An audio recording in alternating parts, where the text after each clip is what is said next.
Hello friends, आप सब कैसे हो? हम हम तो भैया क्या कर रहे हो भाई? भैया ये तो मेरी लाइन है ना, मुझे बोलने दीजिए। अच्छा तो बोल लो। हम दोनों आप सबका स्वागत करते हैं AGKM में। और तुम तो बहुत एक्साइटेड लग रहे हो आज। हाँ भैया, मैं तो बहुत ही एक्साइटेड हूँ। और आप सब भी एक्साइटेड है ना? तो चलिए हम लोग आज के प्रोग्राम को शुरू करते हैं। और भाई, कोई भी प्रोग्राम शुरू करने से पहले हमें क्या करना चाहिए? हमें प्रार्थना करनी चाहिए। हाँ, तो चलो हम आज के प्रोग्राम को प्रार्थना के साथ शुरू करते हैं। आइए हम प्रार्थना करेंगे, अपनी आंखों को बंद करेंगे। सर्वशक्तिमान सामर्थ्य अनुग्रहकारी परमेश्वर, धन्यवाद के साथ तेरे सन्मुख आते हैं। आज शाम के समय हम धन्यवाद देते हैं प्रभु जी AG किड्स मिनिस्ट्री के लिए। परमेश्वर इस माध्यम से जो कुछ बच्चे सीखते हैं परमेश्वर, आज शाम के समय प्रत्येक जन के लिए अनुग्रह का कारण बन जाए। आपका वचन उनके जीवन के लिए बहुतायत से आशीष का कारण हो सके। धन्यवाद देते प्रभु, प्रत्येक बच्चों को आपके हाथों में समर्पित करते हैं। यीशु मसीह के सामर्थ्य नाम में मांगते हैं, आमीन। मैं अंदर बाहर ऊपर नीचे हरदम खुश हूँ। मैं अंदर बाहर ऊपर नीचे हरदम खुश हूँ। तुम तो बहुत खुश लग रहे हो, है ना? हाँ भैया, मैं तो बहुत खुश हूँ।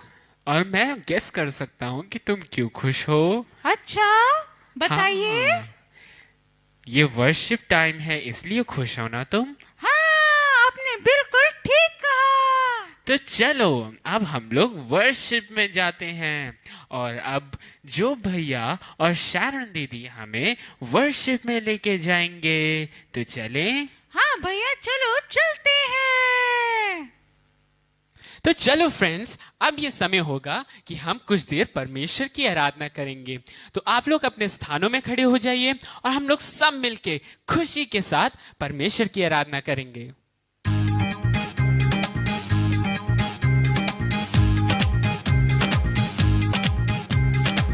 सब मिलके ताली बजा के परमेश्वर की आराधना करेंगे। नन्हे मुन्ने बच्चों आओ चले, प्यारे मसीह से हम बात करें। नन्हे मुन्ने बच्चों आओ चले, प्यारे मसीह से हम बात करें। मिल के चले, मिल के चले, प्यारे मसीह से हम बात करें। मिल के चले, मिल के चले, प्यारे मसीह से हम बात करें। नन्हे मुन्ने बच्चों आओ चले, प्यारे मसीह से हम बात करें। नन्हे मुन्ने बच्चों आओ चले, प्यारे मसीह से हम बात करें। मिल के चले, मिल के चले, प्यारे मसीह से हम बात करें।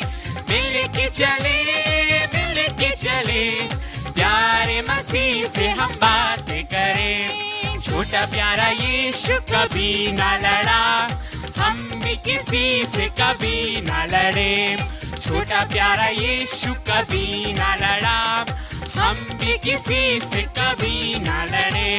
मिल के चले, मिल के चले, प्यारे मसीह से हम बात करें।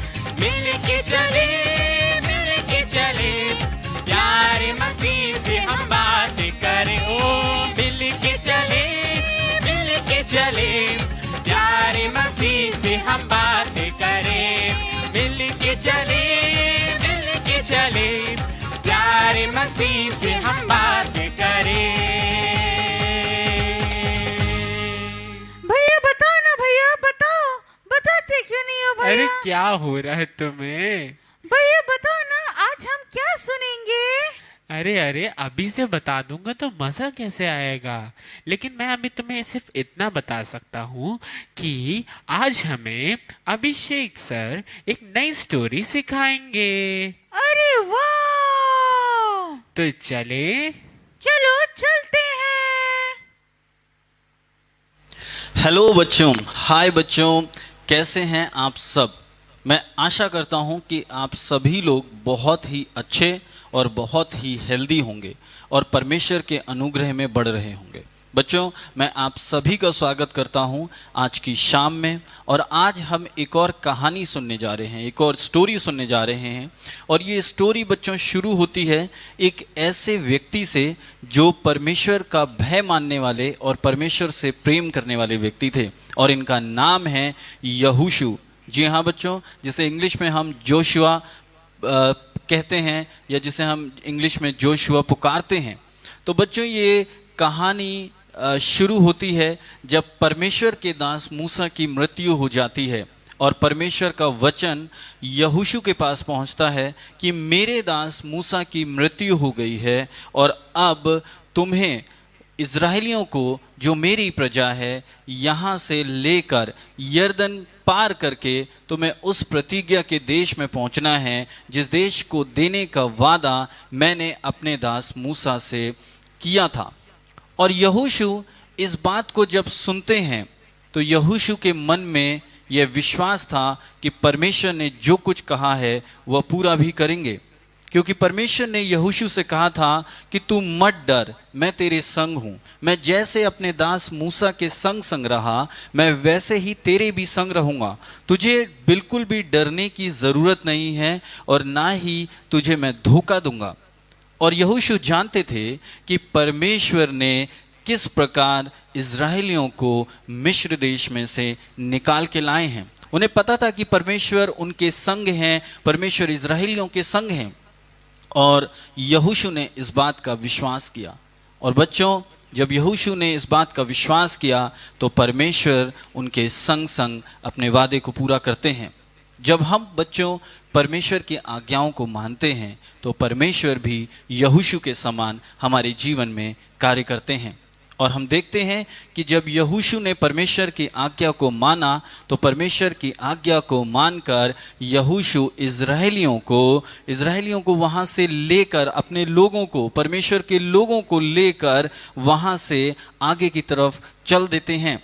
और जब वो यरदन की नदी को पार करके उस देश में पहुंचते हैं जिस देश पे परमेश्वर ने उस देश को और वहाँ के राजाओं को यहोशू के हाथ में दे दिया।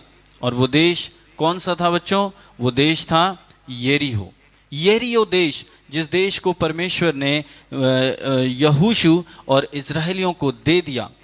और वहाँ पे हम देखते हैं कि क्या होता है जब यहोशू अपने प्रजा का, इज़राइलियों का नेतृत्व करते हैं, जब वो आगे उनको लीड करते हुए चलते हैं तो परमेश्वर उनको विजय देता है। और यरीहो देश के अंदर जो भी कुछ था उन सब को परमेश्वर ने बोला सब कुछ नष्ट कर दो, और उसको नष्ट करके परमेश्वर उनको जय देते हैं और वो उन पर राज्य करते हैं। कारण क्या था? कि वो परमेश्वर के भय को मानते थे। यहोशू परमेश्वर की आज्ञाओं को मानते थे और वो इस बात का ध्यान रखते थे कि कोई भी ऐसा कार्य उनके जीवन से या उनके लोगों से ना हो जिसके द्वारा परमेश्वर की आज्ञा का पालन ना हो सके। और जैसा परमेश्वर ने यहोशू से वादा किया था वो बात यहोशू को स्मरण थी कि परमेश्वर उनके संग है, वो ना तो उन्हें छोड़ेगा और ना त्यागेगा, और परमेश्वर उनके संग संग बने रहते थे। और जब हम देखते हैं कि किस प्रकार परमेश्वर ने इज़राइलियों के संग रहकर अद्भुत अद्भुत कार्यों को किया है, परमेश्वर ने उनको उस यरीहो नगर पर जय को दिया है।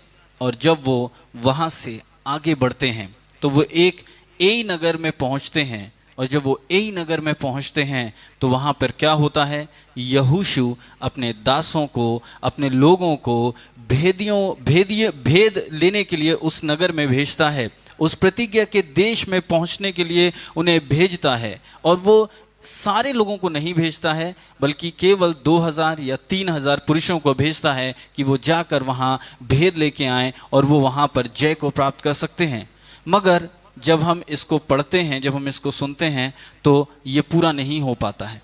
एक व्यक्ति था जिसका नाम था आकान, और आकान यहोशू का दास था। और आकान वही व्यक्ति था जिसे यहोशू ने उस प्रतिज्ञा के देश में भेद लेने को भेजा था। और जब यहोशू की आज्ञा को पाकर वो अपने कार्य को करता है तो एक गलती उसके द्वारा हो जाती है, एक पाप उसके द्वारा हो जाता है। परमेश्वर ने बोला था यहोशू से और वहां के लोगों से कि जो कुछ इस नगर के अंदर हो इन सब को तुम नष्ट कर डालो, लेकिन जितना भी ज्वेलरी है, जितना भी गोल्ड है, जितना भी जेवरात हैं, वो सब के सब यहोवा के भवन में एकत्र किए जाएं, वे सब के सब यहोवा के भवन में लाए जाएं। और जब उन्होंने जय को प्राप्त करते हैं, जब इजराइली जय को प्राप्त करते हैं, जब वो उन लोगों को मार डालते हैं, जब वो लूट लेते हैं उनके सारे सामान को, तो क्या होता है, आकान उनमें से एक व्यक्ति था जो उस मोह और उस लालच में आ जाता है। और उस लालच में आके वो क्या करता है, जितनी भी कीमती जेवरात होते हैं उन्हें देखकर उसके मन में लालच पड़ जाता है और वो क्या करता है, परमेश्वर के भवन को ले जाने के बजाय उसमें से कुछ अपने लिए लेकर अपने तंबू में चला जाता है। वो वहाँ के वस्त्र को, वो वहाँ के सोने चांदी को, जेवरात को, यहाँ तक कि उसने 50 शेकेल की एक सोने की ईंट तक को अपने साथ ले लिया। कारण क्या था, क्योंकि उसके मन में एक लालच उत्पन्न हो गया। और जब वो यहोवा के विरुद्ध में ये पाप करता है, जब वो यहोवा के भवन में जो आज्ञा परमेश्वर ने दी थी उसको तोड़कर अपने लिए इकट्ठा कर लेता है और उसे ले जाके अपने परिवार के साथ बांटता है और उसे छिपा देता है, तब परमेश्वर का क्रोध उस जगह पे दिखता है। परमेश्वर का क्रोध उन लोगों पे दिखता है। कारण क्या था कि ए नगर के लोगों से इजराइली डर जाते हैं। और जब ये बात यहोशू को पता चलती है तो यहोशू अपने वस्त्रों को फाड़ कर, अपने आप को दीन कर कर, दंडवत करके परमेश्वर के सम्मुख प्रस्तुत करता है। और तब ये बात पता चलती है कि किस प्रकार आकान के द्वारा ये पाप हुआ है, किस प्रकार इजराइलियों में से किसी एक ने परमेश्वर के विरुद्ध में पाप किया है। और जब इस बात का पश्चाताप किया जाता है, जब इस बात को पकड़ा जाता है, तो आकान का नाम आता है कि हाँ, ये गलती आकान के द्वारा हुई है। और जिस प्रकार परमेश्वर को कष्ट दिया था आकान ने, उसी प्रकार उसी दिन, जिस दिन ये पकड़ा जाता है, यहोशू के सामने लाया जाता है, परमेश्वर का दंड उसके ऊपर होता है और वो अपने पूरे घराने समेत मार डाला जाता है। कारण क्या था कि उसने परमेश्वर के विरुद्ध में पाप किया था। तो बच्चों, हम यहाँ पे दो व्यक्तियों के बारे में देखते हैं। इस कहानी से जो हमें शिक्षा मिलती है वो दो चीज़ों को हमें दिखाती है। एक तरफ हम यहोशू को देखते हैं जो परमेश्वर के वचन को मानने वाले व्यक्ति थे, जो परमेश्वर की आज्ञाओं को मानने वाले व्यक्ति थे। और परमेश्वर के वचन के अनुसार परमेश्वर यहोशू को उस प्रतिज्ञा के देश में ले जाते हैं, उस प्रतिज्ञा के देश में पहुंचाते हैं। और वहीं दूसरी तरफ जब हम उस आकान व्यक्ति को देखते हैं जो यहोशू का दास था, उसने क्या किया, वो भी उस प्रतिज्ञा के देश में जाने से वंचित हो जाता है, वो नहीं पहुंच पाता है। कारण क्या था, केवल एक कि उसने परमेश्वर के विरोध में पाप किया था। और जब हम अपने मन में लालच आ जाता है, जब हम कोई ऐसी गलती करते हैं जो परमेश्वर के विरोध में होता है, तो हम भी उस प्रतिज्ञा के देश से वंचित रह जाते हैं और परमेश्वर के क्रोध का हमें सामना करना पड़ता है। तो हमें इस बात को बहुत ध्यान रखना है बच्चों अपने जीवन में कि हम जो कुछ कर रहे हैं वो परमेश्वर देख रहा है। शायद आकान ने सोचा होगा कि मुझे तो कोई देख नहीं रहा है, इस पूरे शहर के अंदर, इस नगर के अंदर मुझे कौन टोकेगा या मुझे कौन देखेगा। और परमेश्वर उसे निरंतर देख रहे थे। तो बच्चों, जब हम भी परमेश्वर की आज्ञाओं का पालन करेंगे, जब हम भी परमेश्वर के वचन को समझेंगे, सीखेंगे, तब क्या होगा बच्चों कि हमारा जीवन भी परमेश्वर के अनुसार होगा। और जैसा परमेश्वर यहोशू के साथ साथ रहे, इजराइलियों के साथ साथ रहे, ठीक वैसे ही परमेश्वर आपके और मेरे साथ रहेंगे जब हम उसकी आज्ञाओं को मानेंगे, उसकी इच्छा को वफादारी के साथ, बिल्कुल आनंद के साथ और पूरे के पूरे दिल से पूरा करेंगे, तो परमेश्वर हमारे जीवन में कार्यों को। तो बच्चों, आज का मेमोरी वर्स है यहोशू 1 अध्याय उसका 8 पद। यहोशू 1 अध्याय उसका 8 पद। व्यवस्था की यह पुस्तक तेरे चित्त से कभी उतरने ना पाए। फिर से मेरे साथ बोलिए, व्यवस्था की यह पुस्तक तेरे चित्त से कभी उतरने ना पाए, इसी में दिन रात ध्यान दिए रहना। इसी में दिन रात ध्यान दिए रहना।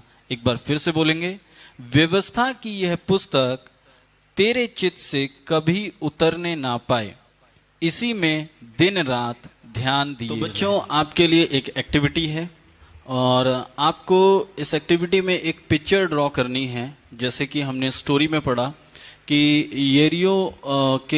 यरीहो पे परमेश्वर ने इजरायलियों को विजय दी थी। तो वो विजय कैसे दी थी? जब इजरायली लोग यरीहो के चारों ओर, जहाँ पे जो यरीहो जो नगर था उसके चारों ओर वो घूमकर 6 दिन तक उस जगह को घूम रहे थे। तो आपको पिक्चर में क्या करना है, आपको एक बहुत बड़ा नगर बनाना है जिसकी हाइट काफ़ी बड़ी हो, जो बहुत ऊंचा हो, कुछ ऐसा आपको बनाना है। और उसके चारों तरफ आपको लोगों को घूमते हुए दिखाना है कि लोग उस नगर का चक्कर लगा रहे हैं। इस प्रकार आपको अच्छे से कलर करके ड्रॉ करना है और ये एक्टिविटी आपके लिए है। और ये एक्टिविटी आपको थर्सडे तक शाम के 5 बजे तक आपको ये इस व्हाट्सएप नंबर पे भेज देना है। Thank you. तो भैया, क्या आपने आज की स्टोरी अच्छे से सुना? हाँ, मैं तो आज की स्टोरी एकदम ध्यान से सुन रहा था। तो ठीक है, अब मैं आपसे कुछ क्वेश्चंस पूछता हूँ। ठीक है, पूछो। तो आप बताइए कि जोशुआ के पापा का क्या नाम था? जोशुआ के पापा का नाम? हाँ, ये तो हमने स्टोरी में सुना था ना। हाँ, हमने सुना था। जोशुआ के पापा का नाम नून था। हाँ, आपने बिल्कुल ठीक कहा। अच्छा, तुम बताओ कि यहोशू ने यरीहो देश में जासूसों को भेजा था। तुम बता सकते हो कितने जासूस थे? कितने जासूस को भेजा था? हाँ, यहोशू ने 2 जन को भेजा था जासूसी के लिए। बिल्कुल सही कहा तुमने। चलिए, अब मैं आपसे एक सवाल पूछता हूँ। आप बताइए कि यहोशू ने एक नदी थी जिसके बहाव को उसने रोक दिया था, तो वो कौन सी नदी थी? वो नदी हाँ, वो यर्दन नदी थी ना। हाँ, आपने बिल्कुल सही कहा। अरे चलो, मैं तुमसे क्वेश्चन पूछता हूँ। तुम ये बताओ कि इस्राएलियों ने यरीहो के चक्कर लगाए थे उस पे विजय पाने के लिए। तो तुम ये बताओ कि इस्राएलियों ने कितने चक्कर लगाए थे? इस्राएलियों ने 7 चक्कर लगाए थे। बिल्कुल गलत जवाब है। क्या ये गलत जवाब है? हाँ, इस्राएलियों ने 7 चक्कर नहीं लगाए थे, उनने 13 चक्कर लगाए थे। क्या 13 चक्कर? हाँ, उन्होंने 6 दिन तक हर रोज 1 चक्कर लगाया और 7वें दिन उन्होंने 7 बार चक्कर लगाया। तो 7 और 6 13 चक्कर लगाए उनने। अच्छा, ये तो मुझे पता ही नहीं था। तो आज तुमने एक नई चीज सीखी। हाँ, चलिए मैं आपसे एक सवाल पूछता हूँ। ठीक है। आप बताइए, जैसे आपने ये सवाल पूछा था कि यहोशू ने 2 जन को जासूसी के लिए भेजा था, है ना? हाँ। तो ये बताइए कि जब वो जासूस यरीहो में जाते हैं तब उनकी सुरक्षा कौन करता है? उनकी सुरक्षा राहाब करती है ना? हाँ, आपने बिल्कुल सही कहा। अच्छा, तुम ये बताओ कि किसके पाप के कारण इस्राएली जो थे उनने ए नामक नगर में हार को पाया था, यानी वो लोग हार गए थे वहां पर। हाँ, ये तो हमने स्टोरी में सुना था। वो कौन था? हाँ, वो था आकान। बिल्कुल सही कहा तुमने, बहुत बढ़िया। तो चलो, आज हमने कई नई बातों को सीखा है और अब तो ये तुम्हारा फेवरेट प्रोग्राम होने वाला है ना? हाँ, ये तो एक्शन सॉन्ग का समय है। हाँ, और आज हमें फिर से जो भैया और शैरन दीदी एक्शन सॉन्ग सिखाएंगे। तो अब हम लोग चले? हाँ, चलो चलते हैं। चलो। तो चलो फ्रेंड्स, अब ये समय होगा कि हम लोग परमेश्वर की महिमा के लिए एक नया एक्शन सॉन्ग सीखेंगे। तो आप लोग अपने स्थानों में फिर से खड़े हो जाइए और हम लोग एक नया एक्शन सॉन्ग सीखते हैं। तो दी, जीसस लव्स यू ना? Yes, how do you know that? for the Bible tells me so. हाँ, हमें परमेश्वर का वचन बताता है कि जीसस लव्स मी। तो आइए हम इसी सॉन्ग को गाते हैं। आप लोग सब तैयार हैं ना? हम लोग सब मिलके इस सॉन्ग को गाएंगे।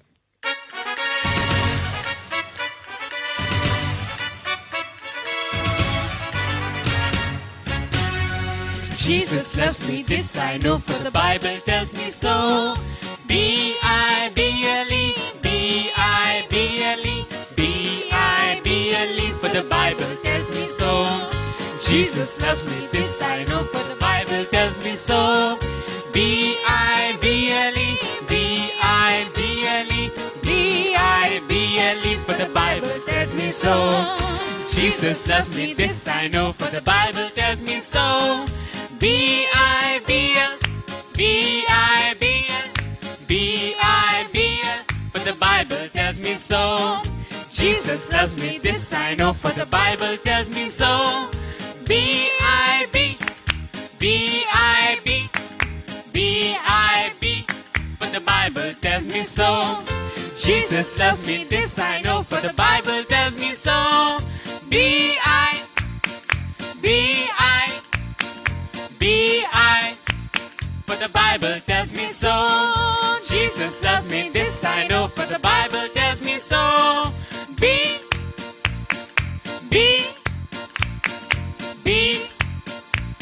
for the Bible tells me so. Jesus loves me, this I know, for the Bible tells me so.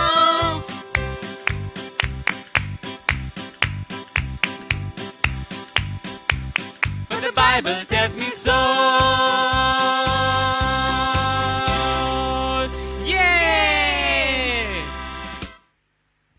तो भाई, तुम्हें पता है कि बाइबल में कितने बुक्स हैं?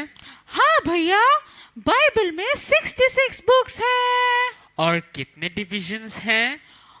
बाइबल को 2 भागों में डिवाइड किया गया है। अच्छा, तुम ये बता सकते हो कि ओल्ड टेस्टामेंट में कितने बुक्स हैं? ओल्ड टेस्टमेंट में 39 बुक्स हैं। बहुत बढ़िया। और न्यू टेस्टामेंट में कितने हैं? न्यू टेस्टमेंट में 27 बुक्स हैं। बिल्कुल सही कहा तुमने। अच्छा, तुम्हें बाइबल के सारे बुक्स के नाम पता है? सारे बुक के नाम थोड़ा बहुत ही पता है भैया। तो चलो मैं सुनाता हूं तुम्हें, ठीक है? Genesis, Exodus, Leviticus, Numbers, Deuteronomy. इतना तो मुझे भी पता है भैया, आगे सुना के दिखाओ तो मैं मानूं। सुनाता हूं ना। Joshua, Judges, Ruth, 1 Samuel, 2 Samuel, 1 2 Kings, 1 2 Chronicles, Ezra, Nehemiah, Esther, Job, Psalms, Proverbs, Ecclesiastes, Song of Songs, Isaiah, Jeremiah, Lamentations, Ezekiel, Daniel, Hosea, Joel, Amos, Obadiah, Jonah, Micah, Nahum, Habakkuk, Zephaniah, Haggai, Zechariah, Malachi. और new testament में Matthew, mark, look, John, acts, Romans, 1 Corinthians, 2 Corinthians, Galatians, Ephesians, Philippians, Colossians, 1 2 Thessalonians, 1 2 Timothy, Titus, Philemon, Hebrews, James, 1 2 Peter, 1 2 3 John, Jude, and Revelation. क्या बात है भैया। पता है, मैंने बहुत बार इसे सीखने की कोशिश करी थी, लेकिन आपको एक बात पता है, क्या? मैं बिल्कुल नहीं सीख पाया, याद ही नहीं होता मुझे। कोई बात नहीं भाई, आज शैरन दीदी हमारे लिए एक नई एक्टिविटी लेके आई है, पता है तुम्हें? अच्छा, हाँ, और उस एक्टिविटी से तुम सीख सकते हो बाइबल के सारे बुक्स के नाम, और तुम कभी नहीं भूलोगे। अरे वाह! तो तुम्हें सीखना है? हाँ भैया, मुझे सीखना तो है। चलो हम लोग चलते हैं। चलो। चलिए फ्रेंड्स, तो आज हम लोग बाइबल के बुक्स के नाम याद रखने के लिए क्राफ्ट बनाएंगे। तो उसके लिए हमें कुछ कलरफुल पेपर्स चाहिए, फिर हम लोग कुछ स्केच पेन्स एंड कलर्स ले सकते हैं, सीजर, पेन, पेंसिल, स्केल और साथ में फेविकोल भी चाहिए होगा। तो आइए हम इसे बनाना शुरू करते हैं। तो बनाने के लिए हम कोई से भी कलर का एक पेपर लेंगे। मैंने यहाँ पे एक ब्लू कलर का पेपर लिया है, और इसमें जैसे आप एक मार्किंग देख सकते हैं, तो ये मैंने पहले से मार्किंग बना रखा है। तो आपको ऐसे ही आपको फोल्ड करना है। अब जैसे देख सकते हैं जिस तरीके से मैं फ़ोल्ड कर रही हूँ, सेम इसी तरीके से आपको फ़ोल्ड करना है, और ऐसा फ़ोल्ड करना है कि वो इक्वल रहे, दोनों साइड इक्वल होना चाहिए। ठीक है, बिल्कुल इस तरीके से आप देख सकते हैं। अच्छे तरीके से आप प्रेस करके इसे इक्वली आप इसे फ़ोल्ड कर लीजिए। तो आप चाहिए तो आप बीच में एक लाइन खींच के आप इसको फ़ोल्ड कर सकते हैं, तो आपके लिए इजी हो जाएगा और ये इक्वली ये डिवाइड हो जाएगा। तो इस बिल्कुल ऐसे ही आपको बनाना है। अब हम कुछ वाइट पेपर ले लेंगे। ठीक है, तो आप यहाँ पे देख सकते हैं मैंने एक वाइट पेपर लिया है, और इस वाइट पेपर को मैंने इसमें ऑलरेडी मार्किंग बना दिया है। आप देख सकते हैं इसे 4 उसमें डिवाइड किया है, 4 पार्ट्स में डिवाइड किया है। अब हम इसको कट करेंगे, और जब आप कट कर रहे हैं तो इसे केयरफुली आप कट करें। देखिए मैंने इसे कट कर लिया है, 4 पार्ट्स में मैंने डिवाइड कर दिया है। तो बिल्कुल इस तरीके से आप कट कर लीजिए, और सब इक्वल होना चाहिए, कोई भी बड़ा या छोटा नहीं होना चाहिए, सब कुछ इक्वल होना चाहिए। अब हम इस वाइट पेपर को हम फोल्ड करेंगे। तो आप देख सकते हैं मैं किस तरीके से इसे फोल्ड कर रही हूँ। तो इसको हम फैन फोल्ड करेंगे। तो आपको याद होगा, आप बचपन में आपने फैन फोल्ड किया होगा, बचपन में ऐसे आपने बनाया होगा। तो बिल्कुल इसी तरीके से आपको ये पूरा फोल्ड करना है। देखिए इस तरीके से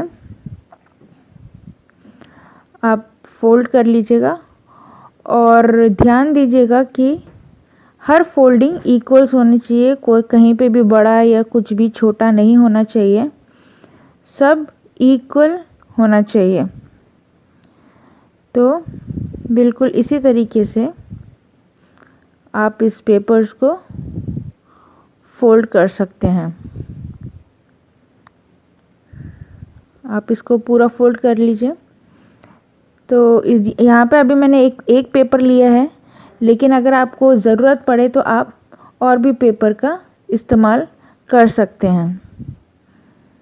तो बिल्कुल इसी तरीके से आप फोल्ड कर लीजिएगा। तो आप यहाँ देख सकते हैं कि मैंने सब फोल्ड कर लिया है, और ये कुछ इस तरीके से दिखेगा। मैं इसको आपको सेपरेट करके दिखा रही हूँ। ये बिल्कुल इस तरीके से दिखाई देगा। तो ये सब हमने फोल्ड कर दिया है। अब हम इसे कट करेंगे। तो आप इसको सबको साथ में ही रखिएगा, सब साथ में रख के इसके साइड्स को हम कट करेंगे। तो ध्यान दीजिएगा, जब आप कट कर रहे हैं, आप सीजर का उपयोग कर रहे हैं, तो आप केयरफुल रहें, और इस तरीके से हम इसके साइड्स को कट करेंगे। तो आपको सारे कॉर्नर्स कट करने हैं। जिस तरीके से मैंने यहाँ पे किया है आप देख सकते हैं। मैंने सारे कॉर्नर्स को अच्छी तरीके से कट कर लिया है। अब हम इसे ओपन कर लेंगे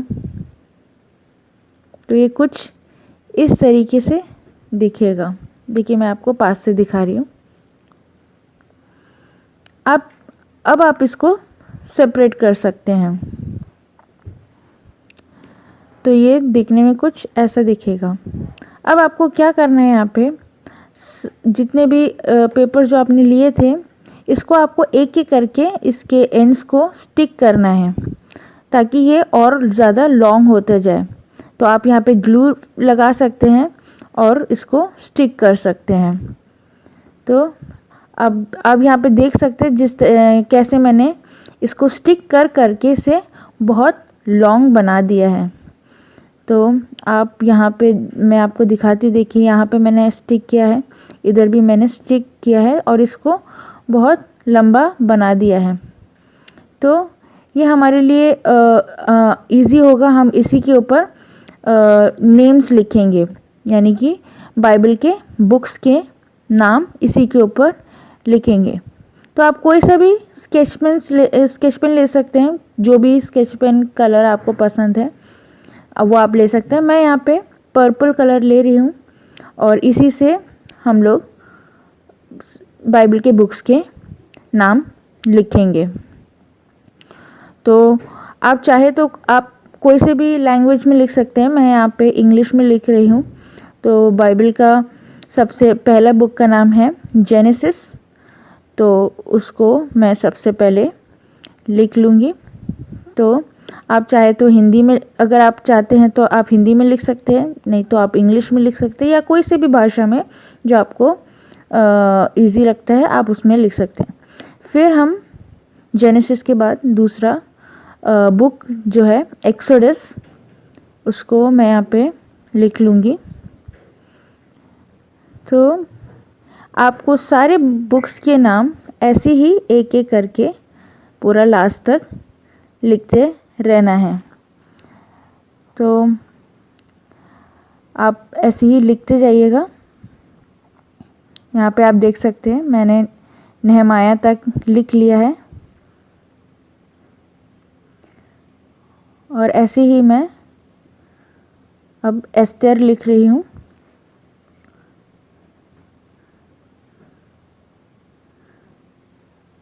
और तो आप ऐसे ही सारे लिख लीजिएगा। तो आप देख सकते हैं यहाँ पे मैंने सब लिख लिया है। मैंने न्यू टेस्टामेंट की बुक्स भी लिखा है और लास्ट में यहाँ पे जूड है और उसके पीछे रेवलेशन है। और यहाँ पे ओल्ड टेस्टामेंट का भी बुक्स है, जेनेसिस से शुरू किया और लास्ट में मलाकी में एंड किया है। तो आप इसको अब सब फोल्ड कर लीजिए और दोनों को आप साथ में फोल्ड करके आप इसे सेपरेटली रख दीजिए। और इसका उपयोग हम बाद में करेंगे जब हम लोग पूरा फाइनल क्राफ्ट कंप्लीट कर लेंगे। तो आप इसको अभी सेपरेट करके रख सकते हैं। अब जो हमने वो ब्लू पेपर लिया था तो अब हम इसमें स्टिक करेंगे। तो मैंने कुछ छोटे पेपर्स लिए हैं और कलरफुल पेपर्स लिया है और उस कलरफुल पेपर्स में मैंने जैसे आप देख सकते हैं यहाँ पे लिखा है the books of the Bible, जो कि है 66 बुक्स हैं, उसको लिखा है। और फिर एक और पेपर में मैंने लिखा है ओल्ड टेस्टामेंट और उसमें भी मैंने लिखा है 39 बुक्स और न्यू टेस्टामेंट में 27 बुक्स मैंने यहाँ पे लिख के यहाँ पे रख लिया है। फिर हमें कुछ और मटेरियल्स की ज़रूरत पड़ेंगे, जैसे कि रिबन, हमने यहाँ पे रिबन लिया है तो इसका भी हम यूज़ कर सकते हैं। और साथ ही साथ मैंने एक और चीज़ यहाँ पे बनाया है, ये आप देख सकते हैं जो पुराने ज़माने का पुस्तक हुआ करता था तो वो बनाया। और इसके बीच में एक मार्किंग है, एक डिवीज़न है, तो हम इस मार्किंग को हम कट करेंगे ताकि ये इक्वल हाफ में डिवाइड हो जाए। आप इसके साइड्स को देख सकते हैं, मैंने इसे अच्छे तरीके से कलर किया है। तो बिल्कुल इसी तरीके से आप कलर करिए और इसके एकदम मिड से आप इसको कट कर लीजिए और इसको हम स्टिक करेंगे। ठीक है, आप बिल्कुल ऐसे ही बना के इसको कट कर लीजिए। देखिए कट हो चुका है। अब हम इसे स्टिक करेंगे इस ब्लू पेपर के ऊपर। तो आप अपना ये पेपर को ले लीजिएगा और इसके ऊपर हम इस स्क्रॉल को या इस पुस्तक को हम इसके ऊपर स्टिक करेंगे। तो आप यहाँ पे देख सकते हैं मैंने इसे स्टिक कर लिया है और अंदर भी मैंने सब जो हमने बनाया था वो सब स्टिक कर लिया है।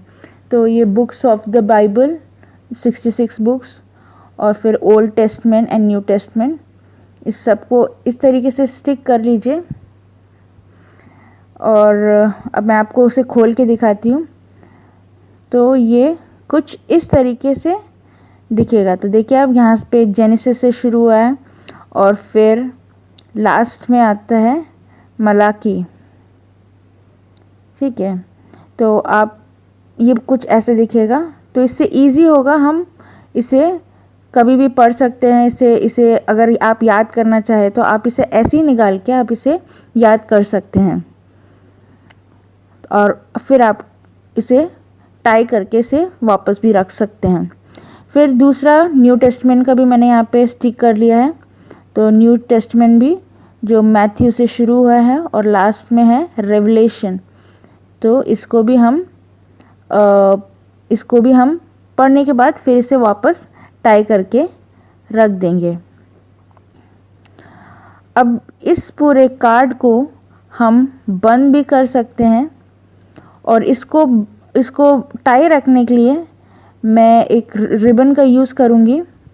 तो इस रिबन से हम इस पूरे कार्ड को, जो बाइबल के बुक्स के नाम हैं, इसको हम टाई करके रख देंगे। ठीक है, तो आप अच्छी तरीके से इसे टाई कर सकते हैं। और कोई सा भी रिबन, कोई सा भी कलर का रिबन आप ले सकते हैं, जो भी आपको कलर पसंद है तो आप उसका यूज़ कर सकते हैं।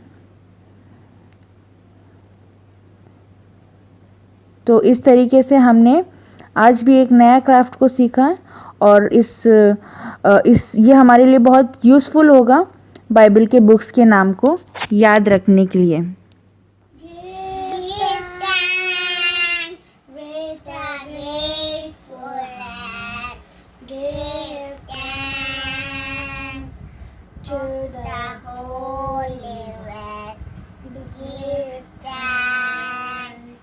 Because He's given Jesus Christ, He sent, and now gather we say, I am strong.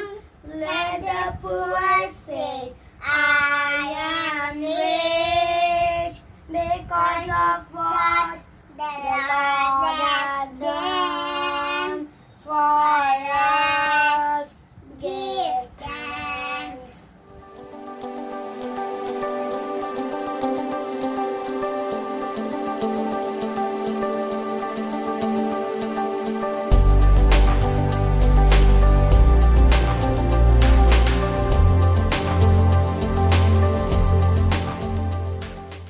आइए प्रार्थना करेंगे। सर्वशक्तिमान परमेश्वर पिता, धन्यवाद के साथ तेरे सन्मुख आते हैं प्रभु। जो कुछ आज तेरे वचन से बच्चों ने सीखा है प्रभु, उस वचन के अनुसार आगे बढ़ने में प्रभु आप मदद करें, सहायता करें।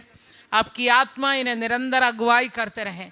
आपकी प्रेम ये बच्चे आगे बढ़ते चले जाएं, इनका जीवन दूसरों के लिए अनुग्रह का कारण बनने पाए। एक उत्तम भविष्य दे परमेश्वर पिता। सारे आदर महिमा हम आपको देते हैं, यीशु के नाम में, आमीन।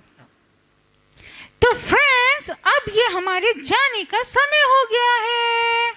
तो अगर आप लोग हमारे प्रोग्राम से आशीषित हुए हैं तो आप हमारे प्रोग्राम्स को अपने फ्रेंड्स के साथ शेयर कर सकते हैं और हमारे YouTube चैनल को सब्सक्राइब भी कर सकते हैं। और साथ ही साथ हम आपको बताना चाहते हैं कि आप लोग अपने घरों में सुरक्षित रहें, घरों से बाहर बिल्कुल नहीं निकलिए और खुद को सैनिटाइज करते रहें। तो अब हम लोग चलते हैं, फिर मिलेंगे।